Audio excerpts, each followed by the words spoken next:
Your father, he needs an operation, she said softly. We don't have enough. Natasha felt the old ache swell in her chest, the kind that came from years of being invisible. She could have turned her mother away. She could have reminded her of every humiliation, every unspoken cruelty. But she didn't. Instead, she nodded. I'll take care of it. She paid for everything, the hospital, the medicines, the private nurse. She visited daily, making sure he had what he needed. Her father never thanked her. Instead, his only words were cold and sharp. You think money makes you a daughter. Consider it your payment for the years I fed you. Natasha stood silent, her heart twisting, but her voice steady. I never wanted payment, Papa. Only a place in your heart.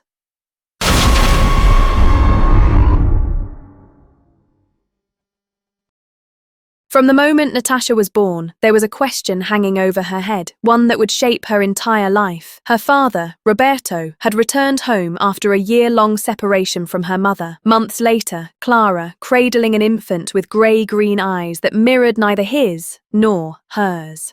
From that day forward, he looked at Natasha not as a daughter, but as the shadow of betrayal. Their small home in West Covina, California, was always filled with noise, the chatter of her older sister Liza, the laughter of her younger brother Carlo, and the hum of the radio her mother loved to keep on. But for Natasha, silence was her closest companion. Liza, who inherited her father's temper, treated Natasha as though she were a servant, barking orders to clean, to cook, to fetch. Clara, torn between guilt and fear, never stopped her. Her eyes would flicker with apology, but her lips stayed pressed shut. Only Carlo, the youngest, showed Natasha kindness. He would sneak her bread rolls when he noticed she hadn't eaten, or slip her coins for school projects. You don't have to do that, Natasha would whisper. You're my sister, Carlo would answer. Even if they forget it, I won't. Lauren, Natasha's godmother, sought Clara out in the small, cluttered kitchen. The silence that followed the closing of the back door was heavy, broken only by the faint hum of the refrigerator. Lauren's intent was clear: to confront the toxic atmosphere surrounding Natasha, which was entirely fueled by the unspoken question of her paternity. Clara, busy at the sink, tried to deflect, muttering something about needing to mend Roberto's shirt. But Lauren's voice was sharp, cutting through the distraction. You're sacrificing her, Clara. You're letting a lie destroy that child's peace. Clara finally turned, her thin frame trembling. She couldn't deny the infidelity. She had been briefly unfaithful while Roberto was away. Yet, she claimed that wasn't the sole source of her relentless doubt. Her fear stemmed from the devastating sequence of events the night Roberto returned home, that October. She was already experiencing the telltale nausea of early pregnancy, though she didn't realise it yet. Roberto, insistent and passionate after a year's absence, forced intimacy upon her. Clara, too afraid and overwhelmed to resist fully, endured the encounter, which culminated in a fierce argument later that night. I tried to tell him no, Clara whispered, her eyes filling with tears. But he took what he wanted. He said, "You're my wife, Clara.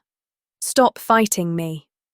When Natasha was born the following year, the due date pinned the conception near the time of Clara's brief affair. However, the aggressive encounter with Roberto that first night, home, also fell within the possibility of conception. This created a paralyzing ambiguity. Clara chose silence. She allowed Roberto to fixate on the simpler betrayal, the affair, rather than face the consequence of revealing the difficult truth of that night. Her shame and fear of shattering their life and losing Liza and Carlo drove her. She clung to the hope that Natasha's grey-green eyes, which were merely a result of recessive genes carried by both family lines, would serve as a diversion, the proof that Roberto needed to justify his coldness without forcing Clara to speak the devastating truth.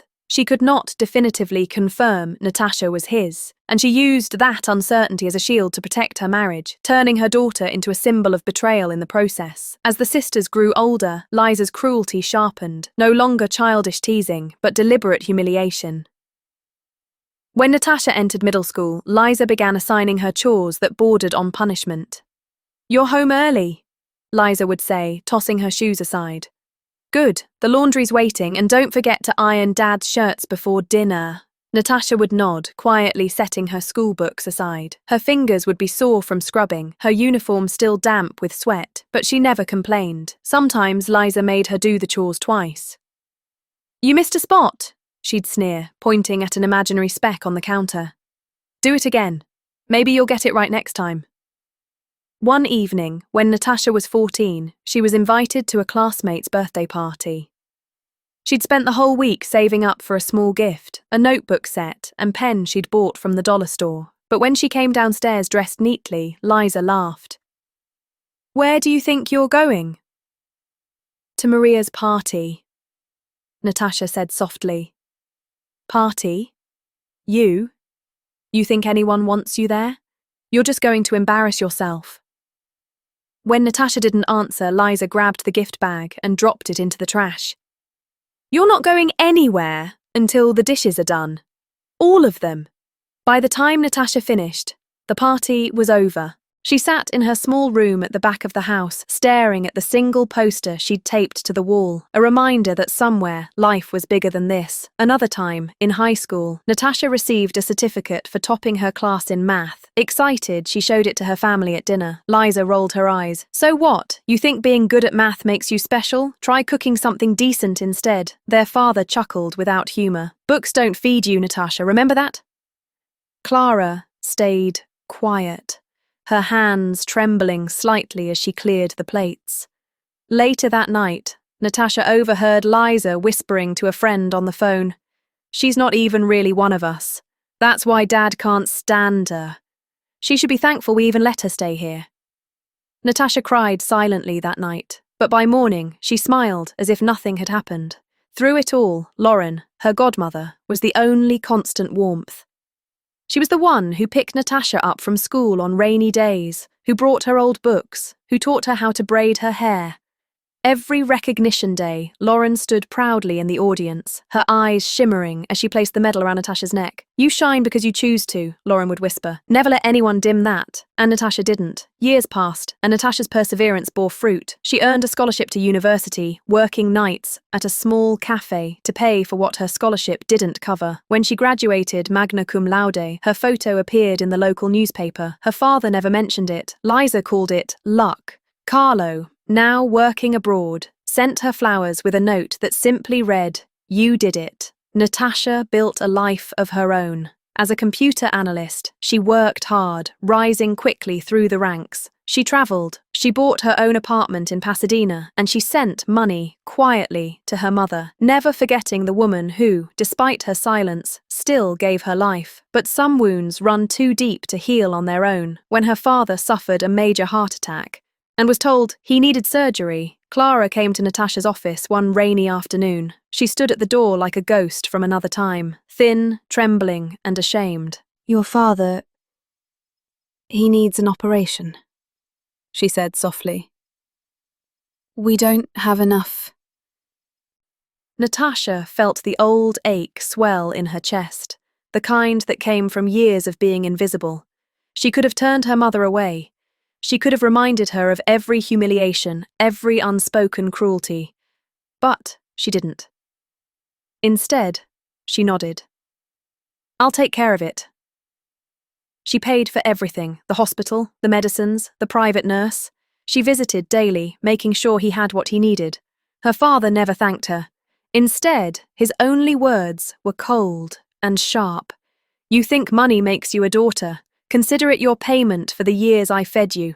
Natasha stood silent, her heart twisting, but her voice steady. "I never wanted payment, Papa. Only a place in your heart." Liza turned away, muttering something about how Natasha always wanted attention.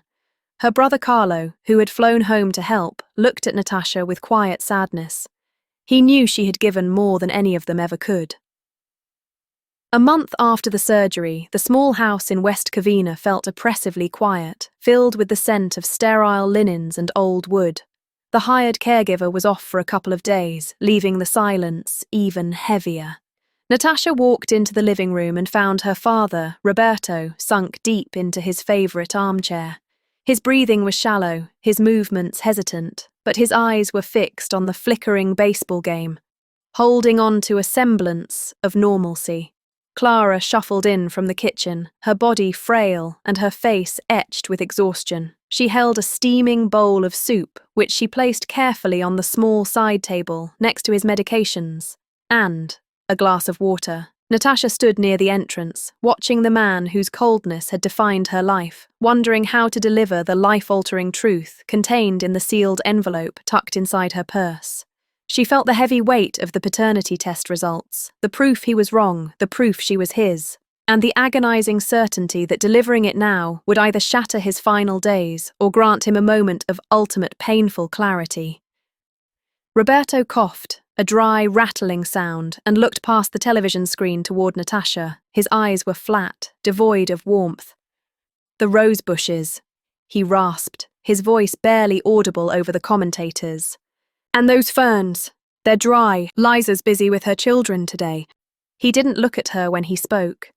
It wasn't an aggressive order, but a tired, small demand for the duty he believed she owed him, payment for the years he had fed her. "I'll do it, Papa," Natasha whispered. She left her purse untouched, postponing the confrontation, and went out to the suffocating heat of the yard. She turned on the hose, the cold water stinging her hands as she mechanically soaked the wilting plants. She stayed outside until the sun began to dip, letting the quiet labor postpone the inevitable confrontation. Now that she has the paternity proof in her purse, will Natasha risk shattering her father's final, fragile days by revealing the truth, or will she choose silence and let him die believing the lie? Find out what she decides. Subscribe, like this video, and hit the notification bell so you don't miss the moment of truth.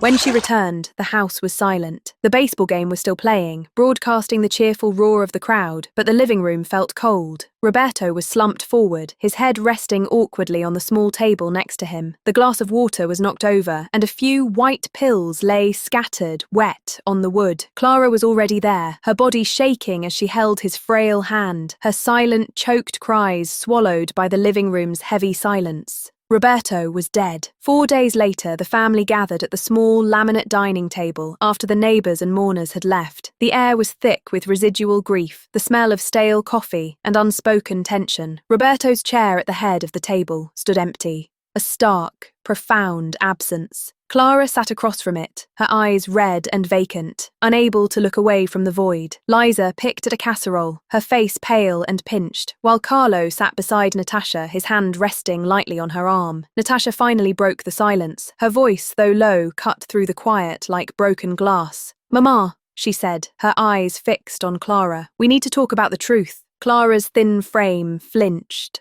violently. She knew exactly what Natasha meant. Her eyes darted from the empty chair to her daughter, panic rising. "Natasha, please, not now. Your father he died believing a lie," Natasha insisted, her voice gaining a steely edge. She didn't look at Liza or Carlo, only at the woman who had sacrificed her identity. "I know everything, Mama. The affair, the aggressive night that also falls within my conception, and the fact that you allowed him to use his hatred for me as a shield to protect your secrets." Liza slammed her fork down. "Are you insane? Papa just died. And what truth? The truth is, you never wanted here, Natasha. Don't you dare start this now." "No, Liza. Stop. You don't get to silence her now," Carlo said sharply, silencing his older sister. "Papa is gone, and that's exactly why this needs to be said now. The only person left holding the answers is Mama." He turned from Liza to look at his mother, his voice layered with years of bewilderment. "Mama, please. For my whole life, I've watched Papa treat Natasha like she was a stain on this family. I always tried to defend her, to help her, but I never knew the real reason I was fighting. I just saw the cruelty, and I saw your silence. I know you loved him, and I know you were scared, but that doesn't excuse letting a lie poison our home for decades." We just put Papa in the ground. He died believing that Natasha, his own daughter, who paid for his surgery, was someone else's child. A constant reminder of your affair. Now that he is gone, he can't hurt you anymore. There is no reason left to fear his temper or to fear losing him. The secret is only hurting us now. Natasha deserves to know why she lived under that shame, and I deserve to know why you forced me to grow up in a family where one sibling was always treated like a servant. You owe us the truth, Mama. Tell us the reason why you never defended Natasha. Tell us what you were so afraid of that was worse than watching your child suffer. Natasha reached into her purse, pulling out the folded document, the ultimate piece of evidence. She placed it squarely on the table next to the empty chair, its pristine white contrasting sharply with the dark wood. I know the truth, Mama, Natasha stated, her voice shaking with the pain of a life's worth of injustice. I had the paternity test done. You allowed his own daughter to live as the shadow of betrayal. She looked at Clara, whose face was a mask of terror and guilt. Why didn't you fight for me? Why didn't you use science, the truth, or anything to tell him that his hatred was misplaced? You could have stopped it. The envelope lay there, a silent, damning indictment of her mother's fear. Clara covered her face, her frail body dissolving into deep, gut-wrenching sobs. The truth, finally acknowledged, shattered the family's brittle peace. Natasha pushed the envelope into Clara's hands. I had the test done. When Papa was in the hospital for the surgery I paid for, I had the sample taken. I didn't choose silence. I chose the truth. Clara looked down at the envelope as if it held a bomb.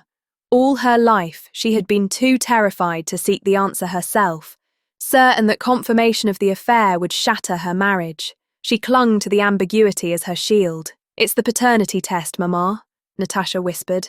Open it. With shaking fingers, Clara tore open the seal and unfolded the page. Her grey-green eyes, the eyes Roberto had always used as proof of her infidelity, scanned the official results.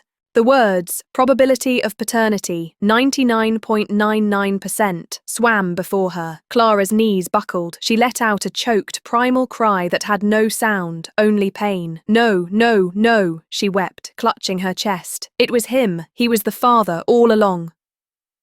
Natasha stood over her mother, the years of quiet endurance finally giving way to a raw, aching plea. Then why, Mama? Why didn't you fight for me? Clara, sobbing not for herself, but for the life she had sentenced her child to live. Her fear had been misplaced. She had feared the simple truth, that Natasha might not be his.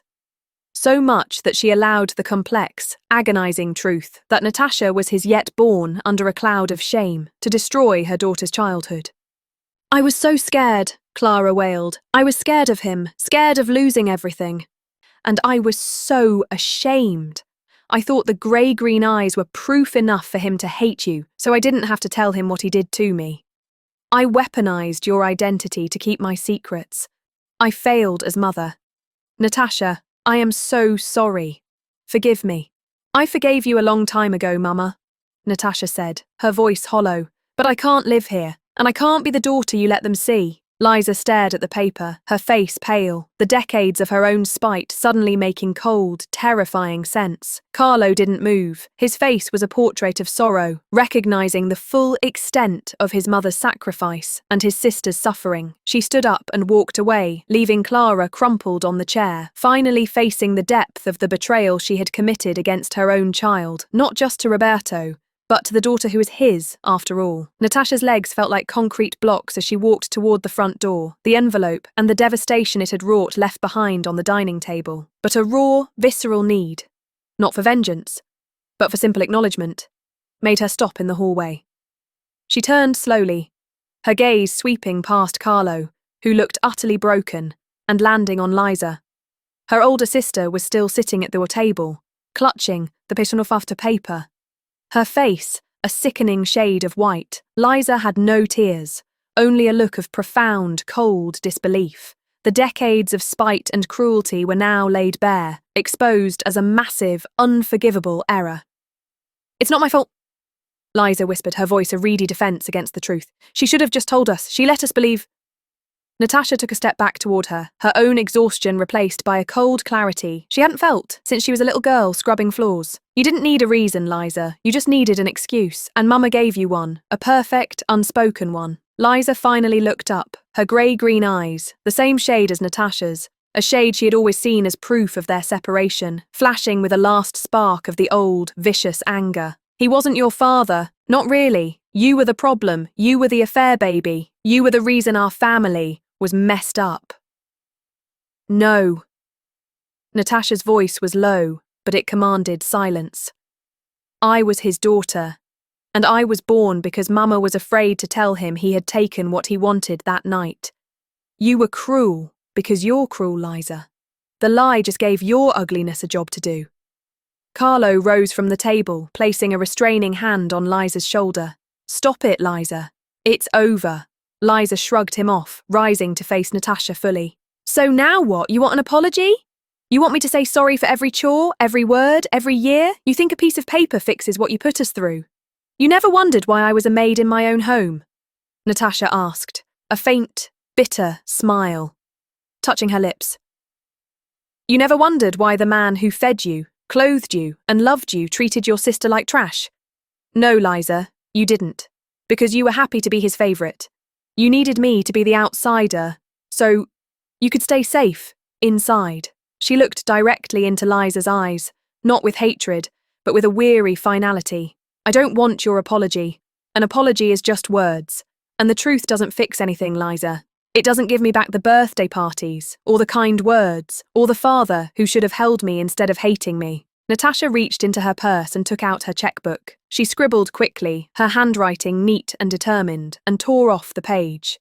She placed the check on the table next to the damning paternity test. This is for the funeral and the debts, Liza. Every dollar I have ever spent here, every kindness I ever gave, was freely given. It was never a payment. And you will never have the power to ask for anything from me again. You are still my sister, Carlo pleaded softly. Natasha shook her head, tears finally tracing clean lines through the dust of her grief. No, Carlo, you're my brother. She is just a woman who shared my childhood. And now, she and this house are history. She didn't wait for a response. She simply turned and walked out, letting the front door click shut behind her. The weight that fell away wasn't the burden of being the outsider, it was the final, crushing weight of needing their acceptance. 3 years after Roberto's death and the shattering revelation, Natasha accepted an invitation to visit her brother, Carlo, in Spain, where he had settled and started a family. She still saw her mother regularly, and their relationship was slowly, tenderly mending, but Liza remained a distant, bitter echo of the past. Landing in Barcelona, Natasha felt a profound sense of release. This city held no shadows, no memories of scrubbing floors or silent dinners. It was a place where she was simply Natasha. Carlo met her at the airport, his smile wide and genuine. He introduced her to his Spanish wife, Elena, a vibrant woman with infectious laughter, and their 2 young children, Sofia and Matteo. The next evening, gathered in Carlo and Elena's small, sunlit apartment, Natasha experienced something foreign yet deeply comforting. A truly normal family dinner. There was noise, laughter, and an easy, unconditional warmth. Sophia, at 6, ran to Natasha with a drawing, declaring, "This is for Tia Natasha, because you are very smart." Eleanor, noticing the subtle tension that still held Natasha's shoulders stiffly, gently steered the conversation. "Carlo told me you are a computer analyst, a real problem solver, but he said you were a math champion in high school." "I was," Natasha replied, smiling. It felt strange to have her accomplishments spoken of with pride instead of being dismissed. "He also told me the story of the certificate," Eleanor said softly, "the one your father and Liza laughed at." Natasha flinched, the old wound stinging. It wasn't a big deal. Carlo stepped in, putting an arm around her shoulder. It was a huge deal. It was the moment you proved you didn't need them. You always deserved better than what we gave you, Natasha. I was too young and too scared to fight hard enough. You were the only kindness I had, Natasha whispered. You saved me. Later, After the children were asleep, Natasha and Carlo sat on the balcony overlooking the quiet street. "I still think about that night sometimes," Carlo admitted, referring to the confrontation over the paternity test. "Mum didn't just hurt you, she hurt all of us with that secret. It let Liza be a monster, and it made Papa's cruel actions seem justified to him. It poisoned our home." Natasha nodded, the air cool and clean on her face. "But that's why I'm here. When I left that night, I realized I couldn't go back to West Covina. But I couldn't let go of the good either. You and I, Carlo, we're the good part. We were always meant to be family." She felt a lump in her throat as she looked at him. "Thank you for creating this. This is what a home should be." "It's yours too," Carlo insisted. "You're not the shadow of betrayal here. You're just Tia Natasha." That weekend, watching Sofia and Matteo chase each other through the park, Natasha found the final piece of the peace she'd been seeking. She watched the children, loved without condition, and saw the reflection of the healthy legacy she and Carlo had managed to salvage from the wreckage. She hadn't healed by getting vengeance or a simple apology. She healed by choosing to build new, authentic love, unburdened by the shame and silence of her past. She had finally traded the toxic heritage of West Covina for the warmth of a family that chose her again and again. There is a haunting beauty in realizing that the deepest betrayal was not an act of infidelity, but an act of fear. A mother's desperate silence that poisoned a home and forced a child to grow up in the shadow of a misplaced lie. Yet, from that crucible of injustice, Natasha forged an unbreakable self-worth. Her eventual triumph was not in the DNA results that finally confirmed her identity, but in the sovereign act of paying a debt she never owed, and then walked away. To choose forgiveness, not for the sake of the people who hurt you, but for the unburdening of your own soul, is the profoundest form of love. When she finally looked at the city lights from her own balcony, she was no longer the girl yearning for a place in her father's heart, but a woman who had quietly created a universe where she belonged, utterly and completely, to herself.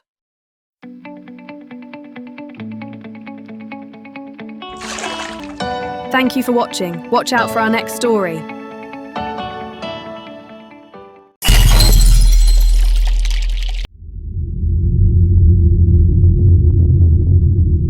She lost everything for a breath of freedom.